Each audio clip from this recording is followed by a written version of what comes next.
महाराज जी इनका और प्रश्न है, कौन सा आसन करने से ब्रह्मचर्य ऊर्ध्वगामी होगा?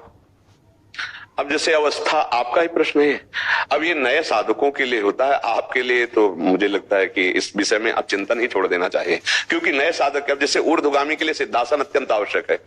अब सिद्धासन के लिए महाराज का शरीर काम नहीं करेगा। अब सिद्धासन जो बाई एड़ी है वो गुदा और मोत्येंद्री दोनों के बीच के स्थान में ठीक एड़ी ऐसे लगी हुई है, और जो दाहिनी पैर की एड़ी है वो ठीक मूत्रेंद्रिय के ऊपर लगी होती है, ऐसे लगी होती है, और ठीक ऐसे बैठा जाता है, मेरुदंड बिल्कुल यही स्थिति होती है, और 2.5 घंटे 3 घंटे बिना हिले फट जाएगी जंगा, अभ्यास को ना हो तो। अब सुषुम्ना नाड़ी का संचार होता है, फिर वीर ऊर्ध्वगामी होता है। तो इसलिए इस अवस्था में भरोसा के ऊपर छोड़ दे, क्योंकि अगर गृहस्थ जीवन रहा है तो पूर्वाभ्यास बस अगर वो महीने 2 महीने में वो वीरपात होता रहा है तो वो अपना अभ्यास काम करेगा, वो बार बार विक्षेप डालेगा। आपको अब उधर नहीं देखना, अब लाडली जी की तरफ देखना है। अब इस शरीर का राग छोड़ देना चाहिए, क्योंकि अवस्थागत ही साधना देखी जाती है। अब जैसे नौजवान है तो उसके लिए साधन पद्धति पे ऐसा नहीं हो सकता, उसको ऐसे करो। अब जैसे ये अवस्था है, बस इसमें एक ही है, पर वो दृढ़ इन चरणन के रो।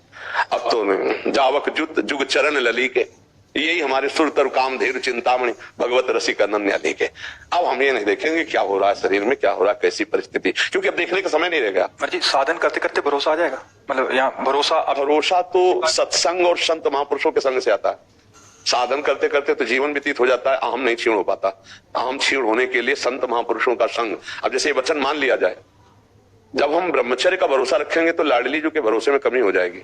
तो कहा लाडली जी के भरोसे वाला ब्रह्मचारी नहीं रहता, ब्रह्मचर्य उनकी कृपा से हम रह रहे हैं, पर ब्रह्मचर्य में प्रियाजू से मिला देगा ऐसी भावना नहीं। जप का भरोसा भी नहीं रखे महाराज जी? सही पूछो तो हमारे जप का भी भरोसा नहीं है, हमें सिर्फ लाडली जी का भरोसा कि जो जप हो रहा है उन्हीं की कृपा से हो रहा है। ये जो हमारा साधन चल रहा है उन्हीं की कृपा से चल रहा है। अगर ये सब बंद हो जाए तो भी हमें लाडली जी मिलेंगे, क्योंकि हमने उनकी कृपा का भरोसा लिया है, साधनों का नहीं।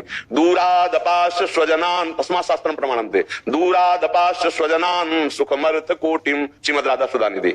दूरादपाश स्वजनान सुखमर्थ कोटिम सर्वेषु साधन वरेषु चिरम निराशा तो वर्षंतमेव सहजाद्भुत सौख्य धाराम श्री राधिका चरण रेणुमहं स्मरामि। परिवार के सुख का त्यागी, अर्थ के द्वारा प्राप्त होने वाले हजारों सुखों का त्यागी, साधना के द्वारा प्राप्त होने वाले बल और सुखों का त्याग, एकमात्र गोरे चरणारविंद श्री लाडली जी के चरणों का भरोसा।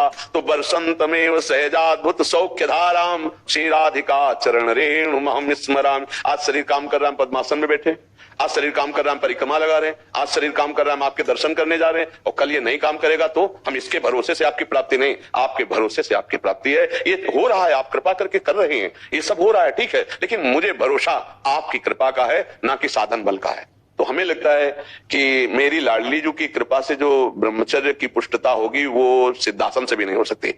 यद्यपि इन आसनों का बड़ा महत्व, क्या मेरी लाडली मेरी लाडली मेरी लाडली, फिर सब में लाडली, चिद लक्षणम सर्वम राधा कृष्ण जगत प्रथम, काम की कोई सत्ता ही नहीं रह गई, शरीर की कोई सत्ता ही नहीं रह गई, लाडली लाडली लाडली। हमें तो बस किशोरी जी के स्वभाव और उनके प्रभाव पर भरोसा रखना चाहिए, अपना जितनी सामर्थ्य है जोर लगा के नाम में चलना चाहिए।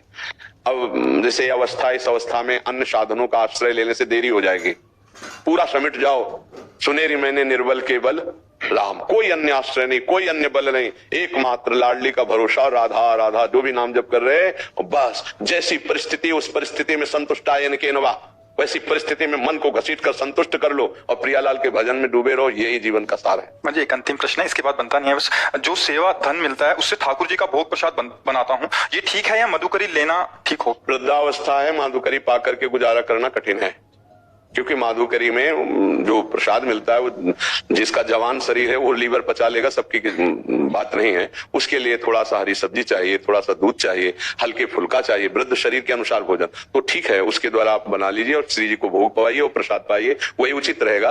वो भी आकाश वृत्ति माधुकरी के द्वारा, आप अर्थ किसी से मांगिए मत, जो लाडली जो आपको प्रदान कर देते हैं उसी से आप उदर पोषण कीजिए, क्योंकि माधुकरी वृत्ति के लिए बहुत पुष्ट शरीर चाहिए।